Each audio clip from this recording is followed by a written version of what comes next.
Dalam sumber hidup Anda pasti Anda pernah mengalami satu kondisi yang mengganggu lambung Anda dengan gejala-gejala sebagai berikut. Nyeri ulu hati yang sangat, ya.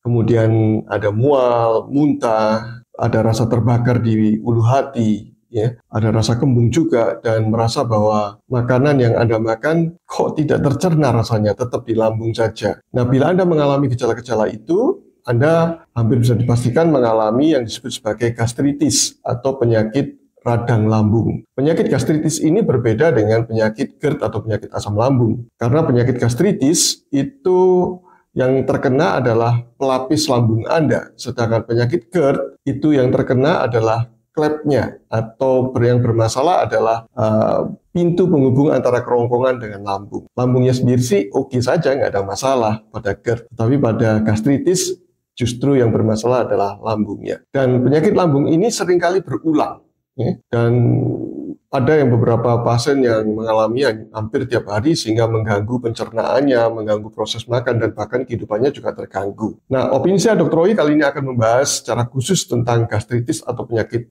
lambung, ya, penyakit radang lambung, ya. Saya sebut saja sebagai gastritis, ya.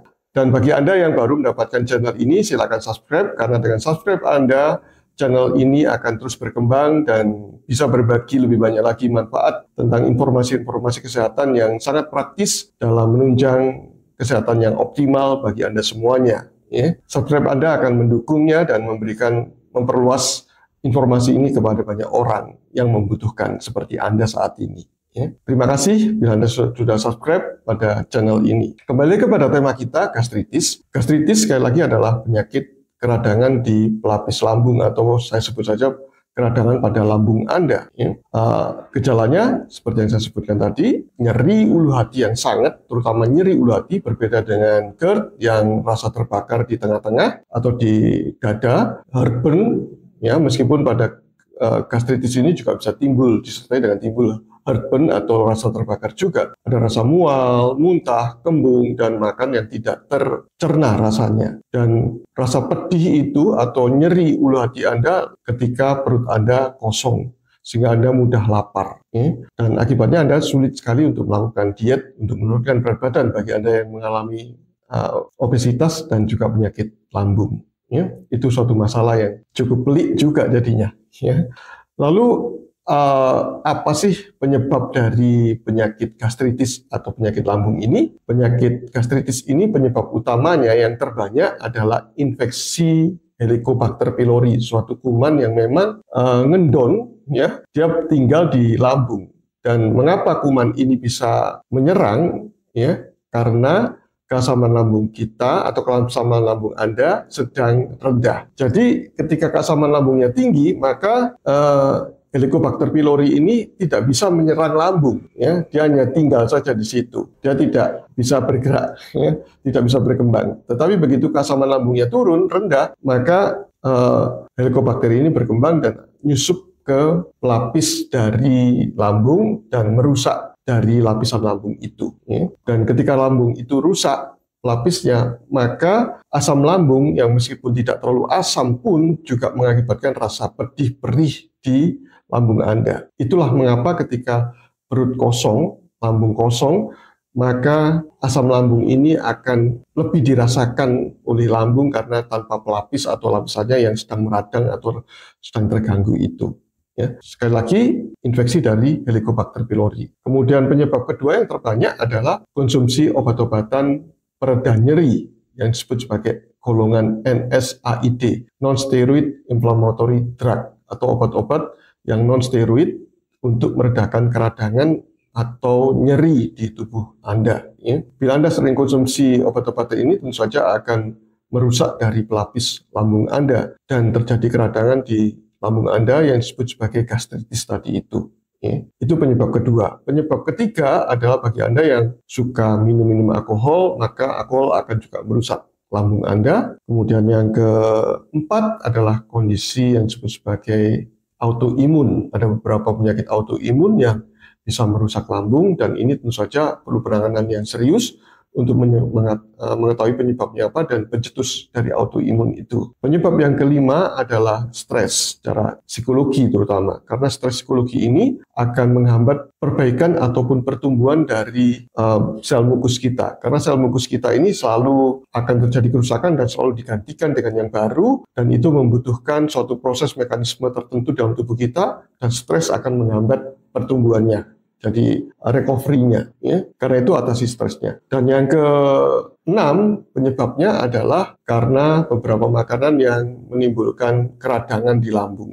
Ya. Bukan makanan spicy atau pedas, tetapi sebenarnya makanan-makanan yang jauh dari disampaikan para medis atau tenaga-tenaga medis lainnya. Justru makanan-makanan yang menimbulkan keradangan itu adalah makanan-makanan yang tinggi karbohidrat, makanan junk food, ya. Makanan kekinian itu makanan yang mudah sekali menimbulkan keradangan tubuh Anda. Ya. Karena itu Anda harus mengatasinya, harus menghentikan konsumsi itu agar karbohidrat di dalam tubuh Anda tidak terlalu tinggi yang berdampak terjadi keradangan melalui proses gangguan metabolisme insulin dan metabolic syndrome lainnya. Ya. Anda tertarik dengan bahasan mengenai metabolic syndrome, Anda bisa cek di link yang saya cantumkan di bawah ini ya. Itu adalah penyebab keradangan di lambung Anda. Makanan-makanan yang menimbulkan keradangan. Sekali lagi, ciri khas makanan yang menimbulkan keradangan adalah makanan yang mudah diubah menjadi gula darah di dalam tubuh kita, ataupun makanan yang mengandung trans fat, ya. Minyak trans. Banyak sekali saat ini minyak trans yang dalam bentuk seperti margarin, ya. Kemudian minyak-minyak goreng, ya, yang mengandung minyak trans, ataupun creamer yang campuran kopi. Ya, kopi-kopian sekarang ini banyak mengandung creamer yang ternyata banyak sekali mengandung minyak trans atau lemak trans. Ya. Itu bisa menimbulkan keradangan bagi tubuh kita. Salah satu yang mengalami keradangan adalah lambung kita. Nah, itu penyebab pertamanya atau faktor pertama yang harus diatasi. Ya, jadi penyebabnya singkirkan. Ketahui penyebabnya, singkirkan, atasi masalahnya. Khusus untuk Helicobacter, maka Anda harus minum antibiotik untuk mengatasi penyebab dari Helicobacter ini. Ya. Itu langkah pertama, mengetahui penyebab dan menyingkirkan penyebabnya. Itu adalah yang utama dan wajib bila Anda ingin mengalami perbaikan dari lambung Anda. Kemudian langkah kedua adalah mengkonsumsi makanan ataupun hal-hal yang bisa membantu meningkatkan produksi dari lambung Anda atau produksi sel mukus atau sel pelapis dari lambung Anda. Ya. Apa yang saya anjurkan? Yang pertama adalah lakukan intermittent fasting dulu. Ya. Ketika Anda melakukan intermittent fasting, maka Anda memberi jeda bagi lambung Anda untuk merecovery diri. Bukan untuk mencerna terus-menerus, tetapi ada waktunya untuk memperbaiki diri. Ya. Tetapi dengan syarat dan ketentuan yang berlaku juga untuk IF ini, bila Anda langsung melakukan IF yang panjang, maka justru akan melukai lambung Anda. Ada tahap-tahap adaptasinya. Ya. Anda bisa simak pada tayangan saya mengenai bagaimana adaptasi intermittent fasting. Ya. Tidak terlalu cepat ya, not too fast untuk melakukan fasting, to do fasting. Ya. Nah, Anda bisa simak di sana, linknya juga saya cantumkan di bawah ini ya. Kemudian yang kedua, dalam rangka memperbaiki pelapis lambung Anda bisa konsumsi aloe vera, ya, atau lidah buaya dalam bentuk gel gitu, ataupun juga cinco hijau dalam bentuk gel, ya. Cinco hijau dalam bentuk olahan cinco hijau itu akan membantu meningkatkan pertumbuhan atau perbaikan dari sel mukus Anda, lambung Anda. Kemudian Anda bisa juga konsumsi sayuran hijau maupun kubis karena di sana banyak zat-zat nutrisi yang dibutuhkan untuk perbaikan dari sel-sel dari lambung Anda. Ya. Berikutnya adalah yang tak lupa adalah jangan lupa cukupi cairan Anda karena cairan ini sangat penting sekali untuk produksi dari sel mukus Anda. Ya.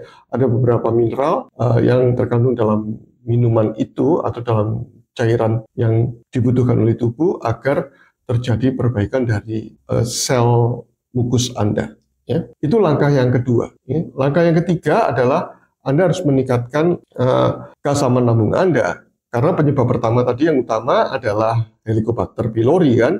Helicobacter pylori ini sangat mudah berkembang bila keasaman lambung Anda sangat rendah. Ya. Asam lambung Anda rendah produksinya. Ya. Anda perlu meningkatkan keasaman lambung Anda juga. Ya. Dengan cara apa? Tentu saja harus hati-hati. Ini berbeda dengan penanganan GERD atau penyakit asam lambung, ya. Karena ketika kita terburu-buru mengasamkan lambung, ya, dan pelapis lambungnya belum siap, maka akan tercederai lagi oleh keasaman tersebut. Karena itu perlu satu hal yang bertahap ya. Pertama, untuk meningkatkan asam lambung ini adalah Anda bisa tambahkan jahe atau ginger ke dalam makanan atau minuman Anda. Yang kedua, Anda bisa tambahkan juga lemon ya, perasan lemon. Tetapi Anda harus dilusi atau encerkan seencer mungkin ya. Kemudian baru tingkatkan jumlah lemon yang Anda berikan ke dalam air itu sehingga lebih kental atau lebih banyak konsentrasi dari lemonnya. Secara bertahap tentunya tergantung respon dari lambung Anda. Kemudian Anda bisa konsumsi juga kimchi atau sauerkraut ya. Itu juga bisa meningkatkan keasaman lambung Anda. Berikutnya Anda juga bisa konsumsi kefir ataupun yogurt yang berisi probiotik. Mengapa probiotik sangat penting sekali? Probiotik itu berisi bakteri-bakteri yang baik yang dibutuhkan oleh pencernaan tubuh kita ya. Dengan adanya probiotik ini tentu saja dia akan bisa mengalahkan kuman-kuman jahat ya, kuman-kuman atau bakteri-bakteri yang jahat yang tidak berguna bagi pencernaan, bahkan mengganggu pencernaan kita. Mulai dari usus halus sampai ke lambung kita juga akan terbantu dengan adanya probiotik ini ya. Sekali lagi Anda bisa konsumsi kefir ataupun yogurt yang plain tentu saja ya, tanpa gula. Bila lambung Anda sudah tidak ada keluhan ketika Anda mengkonsumsi jahe atau ginger, kemudian lemon, ya, perasan lemon, maupun juga kimchi dan sauerkraut, serta kefir maupun yogurt tanpa ada keluhan, maka Anda bisa mulai konsumsi juga cuka apel. Tentu saja dengan pengenceran dulu ya, jadi seencer mungkin, sehingga lambung Anda tidak akan terkejut ketika ada tambahan cuka apel itu ya.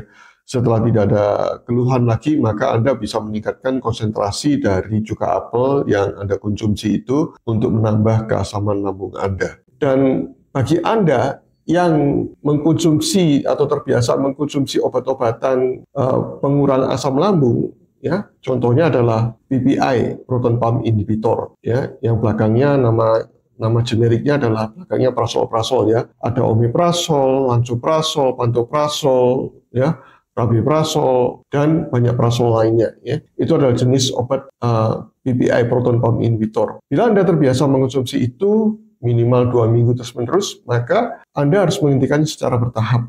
Anda tidak bisa menghentikan stop secara langsung. Karena dengan penghentian secara langsung, maka seperti bendungan, obat ini seperti bendungan. Asam lambung itu dihentikan, tapi begitu bendungan ini diangkat atau dilepas, maka asam lambung itu akan berlebihan produksinya. Dan ketika berlebihan itu akan mencederai lambung Anda yang memang belum siap untuk menerima asam lambung yang berlebihan itu.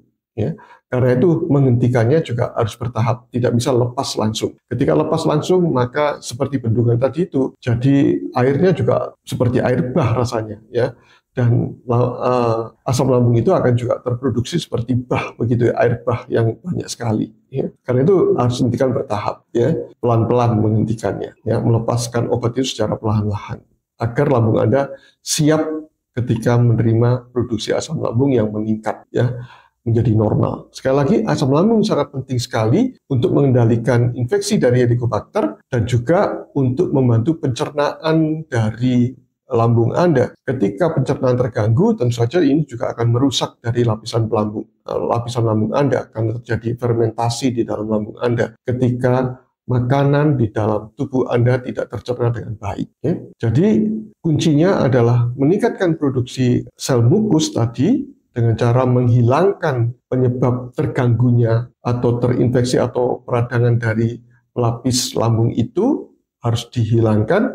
Kedua, dengan cara meningkatkan dengan melakukan intermittent fasting yang memberi waktu bagi lambung untuk memproduksi sel mukus tadi itu, sekaligus juga mengonsumsi beberapa makanan yang bisa membantu produktivitas dari sel mukus. Ya. Kemudian tak lupa ketika sel mukus itu dirasa sudah baik, maka tingkatkan produksi dari asam lambung atau keasaman lambung Anda harus tingkatkan agar kejadian-kejadian seperti infeksi itu tidak berulang lagi jadinya. Ya.